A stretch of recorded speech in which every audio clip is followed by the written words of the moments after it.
Vicepresidente Zorzato, l'esempio del Fondo regionale per il cinema e l'audiovisivo creato nel 2010 dalla Regione sta facendo scuola e anche le altre realtà stanno seguendo questa stessa strada.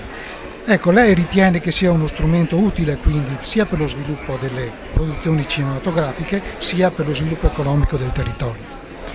Oggi in questo piccolo convegno, piccolo incontro, abbiamo raccolto un dato tra i tanti che mi ha impressionato. Camera Commercio di Vicenza, che fa un progetto che assomiglia al nostro, finanzia con quasi 40.000 euro una iniziativa culturale cinematografica.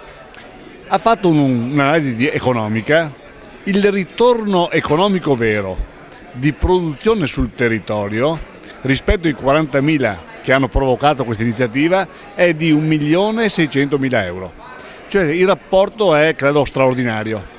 Io non voglio essere così ottimista che ogni iniziativa nostra produca questo effetto moltiplicatore che, come notiamo, è un moltiplicatore 30, quindi straordinario. Ma credo che l'idea fosse buona, cioè dire noi abbiamo favorito produzioni nuove, distribuzioni nuove, giovani che entrano in questo mondo, giovani uomini e giovani donne, con prodotti che quest'anno ne abbiamo 2, l'anno scorso 1, ma non solo.